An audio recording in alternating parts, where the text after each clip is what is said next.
Bienvenue les actifs, tu viens de recevoir ta taxe foncière. Chez toi, c'est comme chez moi à Montpellier, tu as pris un coup de bambou sur la tête. Tous les ans, tu as une hausse à 2 chiffres. Pourtant, moi en construisant ma maison, je m'étais dit que j'allais plus payer de loyer. J'étais super content. Au final, maintenant, je paye quand même tous les ans une taxe, un loyer pour avoir le droit de rester dans ma propre maison. Tout ça à l'État. Alors, en fait, je suis pas beaucoup plus avancé. Forcément, j'ai envie de me barrer. Mais quel pays final. Mais dans les autres bleds, justement, ça se passe comment? C'est vraiment mieux qu'en France? C'est ce qu'on va voir tout de suite dans cette vidéo. Que tu sois déjà dans le monde de l'immobilier ou que tu t'y intéresses, il y a une question qu'on se pose tous. Est-ce que c'est plus facile de vivre dans sa propre maison en France ou à l'étranger? Aujourd'hui, on va parler d'un truc qui touche tout le monde, la taxe foncière. Tu as peut-être déjà entendu parler de ça, ça m'étonnerait que tu l'aies raté. C'est ce que tu dois payer chaque année, juste pour avoir le droit de rester chez toi.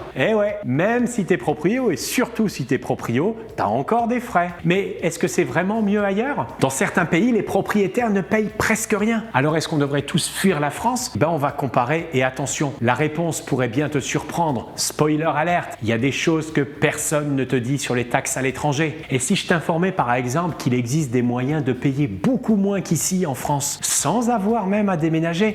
T'as bien entendu. Alors reste bien jusqu'à la fin de la vidéo et je vais te dévoiler des astuces que peu de gens connaissent et qui pourraient bien te faire économiser un maximum de pognon. Ça vaut le coup de rester avec moi, non? Allez, on part à l'aventure, direction Bali, une destination ultra prisée, surtout pour ceux qui cherchent un coin tranquille pour travailler et vivre autrement. Mais vous savez quoi? Là-bas, les règles ne sont pas les mêmes pour les locaux et les étrangers. Alors, on va faire comme si j'étais né là-bas et on va voir ce qui se passerait et surtout comment ça se passerait. Pour les Indonésiens, devenir propriétaire, c'est super simple. Ils ont un truc qui s'appelle, j'espère que je le prononce bien, hak milik. C'est comme un titre de propriété que vous gardez à vie. En gros, vous avez tous les droits sur votre logement. Vous pouvez le vendre, vous pouvez le louer, vous pouvez le donner en héritage. Bref, c'est pas un peu, c'est exactement comme chez nous. Pour les étrangers, là, c'est un tout petit peu plus compliqué. Nous avons accès à un droit d'usage temporaire qui est appelé, je m'y tente, hak pakai. En gros, vous avez le droit d'utiliser une propriété, mais c'est pas vraiment à vous, comme avec le premier hak milik. C'est temporaire. Vous pouvez le renouveler au bout des 30 ans et c'est vrai que c'est quand même pratique si vous n'avez pas de terrain, ce qui est rarement le cas quand on arrive à Bali. Côté prix,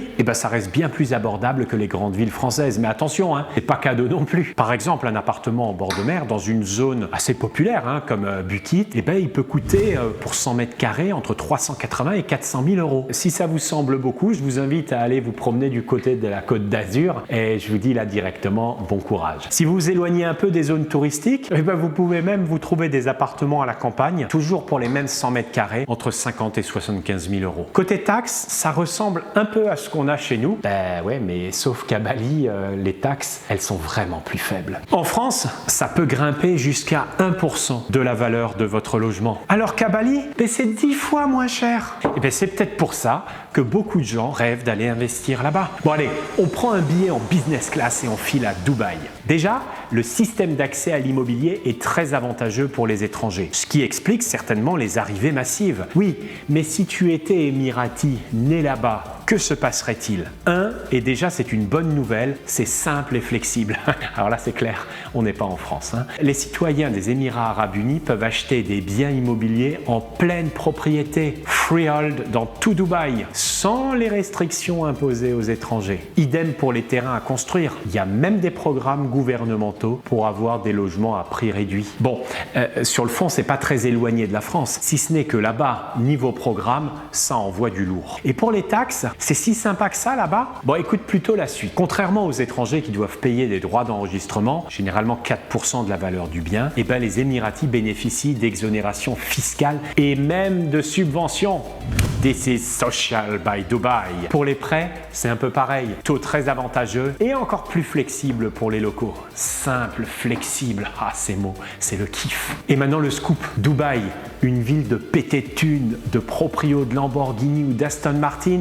Non, fake news. Là-bas aussi, il y a des logements sociaux pour les familles locales. Enfin, le paradis fiscal ne prévoit aucune taxe foncière pour les locaux. Là aussi, des avantages pour investir dans le locatif. En conclusion, des avantages, pas de taxes, Tout cela explique pourquoi nous sommes dans un marché immobilier en pleine croissance. Qui n'a pas envie d'investir? On remonte dans l'avion.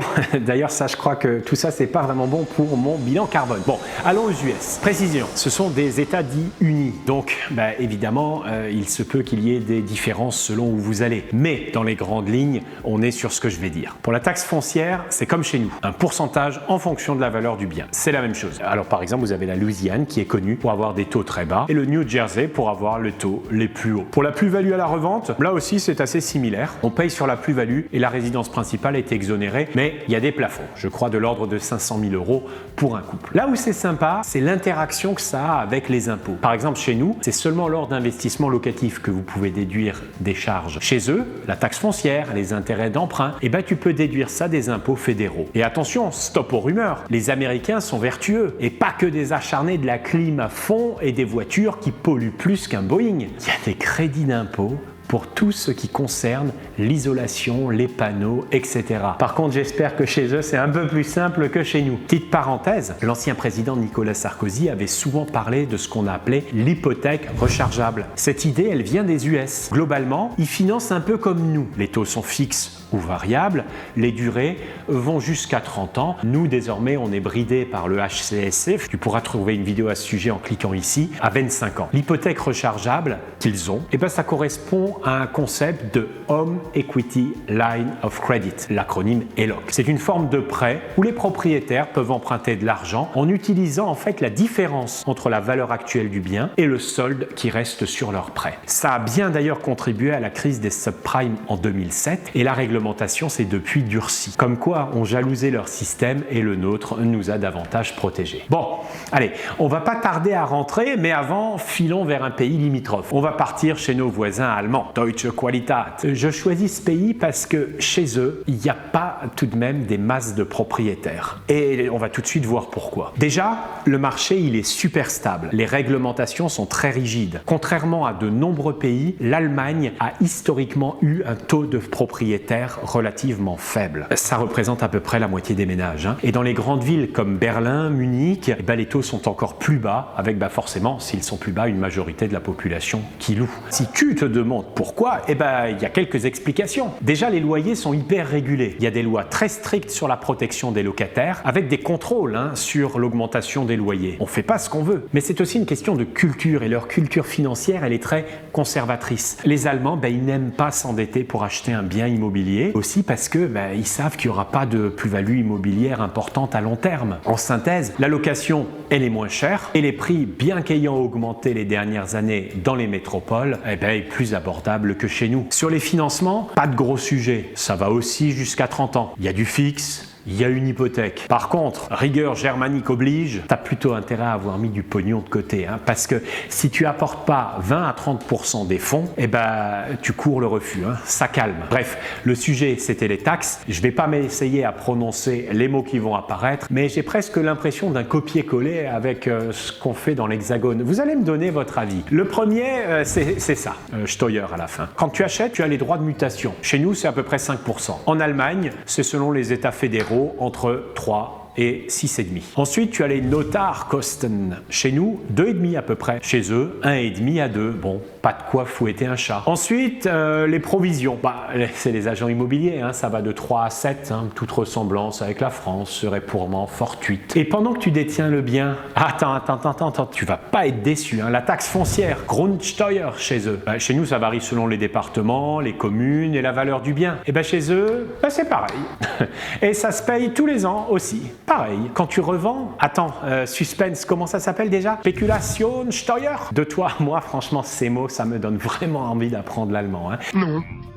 Bon, bref, mais c'est plus tolérant que chez nous. Si tu as le bien pendant 10 ans, ou si ça a été ta résidence principale pendant au moins 2 ans, là, tu payes que dalle. Chez nous, c'est 30. Bref, en même temps, comme il n'y a pas beaucoup de plus-value, tu vas me dire, lol. Si jamais tu voulais investir en Allemagne ou déménager là-bas, sache que l'immobilier est considéré comme un refuge sûr pour les investisseurs étrangers. Mais les rendements locatifs sont plus bas que dans d'autres pays, y compris en France. Bon, il paraît que les Français sont râleurs. On va pas dire le contraire sur ce coup. À de très rares exceptions près, on a des taxes similaires dans tous les pays. Ce qui est frustrant, en fait, c'est deux choses. La première, c'est que ça augmente, mais en fait, on sait pas vraiment pourquoi. Et puis, toi à moi, ça baisse jamais, en fait. La seconde, c'est que le calcul, il est d'un autre siècle. Et c'est pas un style rhétorique, là, ce que je dis. On le verra tout à l'heure. Alors, est-ce que pour de vrai, tu seras jamais proprio? Baliverne, je dirais. Il paraît que quand on comprend les choses, ça va déjà mieux. Donc, concrètement, ça se calcule comment, ta taxe foncière? Dit autrement, je peux l'expliquer ainsi, le montant du loyer que ta maison ou ton appartement pourrait théoriquement te rapporter si tu l'as loué. Ce que tu fais évidemment pas, puisque tu y habites. Et l'administration se base sur ces critères-là, comme la taille de ta maison, ses équipements, comme le chauffage, l'électricité, bref, la base, et son emplacement, village perdu, centre-ville animé. Et c'est l'administration donc qui va calculer la valeur estimative locative. Déjà, là, il y a une couille dans le potage. Si tu achètes de l'ancien, c'est clair que quand tu rajoutes une salle d'eau, tu vas pas courir à la mairie pour aller le signaler. Donc il y a plein de maisons, de vieilles maisons ou de vieilles appartements qui ont bénéficié de tout un tas d'améliorations mais qui n'ont jamais été déclarées et donc jamais recensées. Noircis pas tout non plus. Comme en France, on taxe comme des fous, on crée des abattements. Et là, c'est la remise commerciale, même l'État s'y est mis. Et là, l'État, c'est un pote. Et il se dit, bon, attends, le gars, il a quand même des frais pour entretenir son appartement. Du coup, ils appliquent déjà un abattement de 50%. Concrètement, ça veut dire que si tu avais 10 000 € de loyer virtuel, allez hop, on divise par 2 et on se retrouve avec 5 000. Ils sont sympas quand même, non, là, à Bercy. Et toi, tu râles encore. Non, mais attends. Et puis en plus, c'est pas fini. Vient ensuite le taux d'imposition. C'est le moment où les collectivités locales se lâchent. Ça devient croustillant, installe-toi bien, tu vas pas être déçu. Chaque année, ta commune, ton intercommunalité, ton département, j'en ai plus, mais ils se réunissent pour décider combien ils vont te taper. Elles fixent leur propre taux d'imposition et forcément, ça va varier selon là où tu vis. Plus ta commune est sympa, plus elle bénéficie de ressources annexes, plus ça va être bas, plus elle est équipée et moins elle a de commerce, plus ça peut faire mal en général. Alors je vais te prendre un petit exemple pour que tu puisses bien comprendre. Je reste sur mes 10 000 €, donc 50% de remise, 5 000. Ta commune, taux à 20. Intercommunalité, taux à 10. Département, taux à 5. Tu vas payer 35% de ces 5 000, c'est-à-dire 1 750 € de taxes foncières dans ta face. J'ai pas fini. Il y a des taxes additionnelles. Parce que c'est jamais assez, tu peux aussi te retrouver avec des petites taxes supplémentaires. Par exemple, la taxe des ordures ménagères.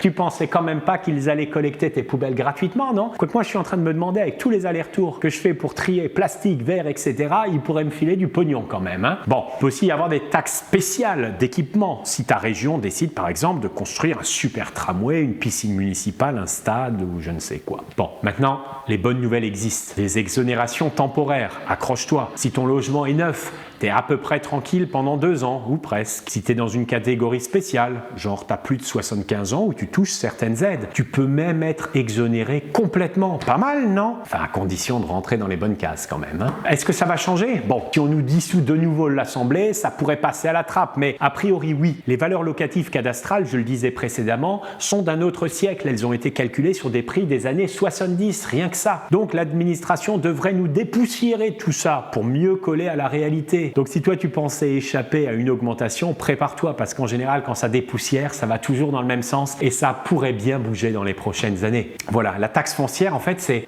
un peu comme une note de restaurant un peu salée alors que t'avais vraiment rien commandé mais t'as pas le choix, tu dois quand même payer. Heureusement tu sais maintenant que tout ça est basé sur une valeur locative imaginaire, saupoudrée de quelques abattements et de taux d'imposition choisis par ta commune. Et qui sait, peut-être auras-tu droit à une réduction ou à une exonération pour alléger la note, mais ça m'étonnerait vraiment quand même que là où tu habites, tu aies des loyers plus faibles que la taxe foncière. Et si vraiment t'es perdu, appelle-moi, notre programme d'accompagnement trouvera une solution pour toi. Je te dis à très vite.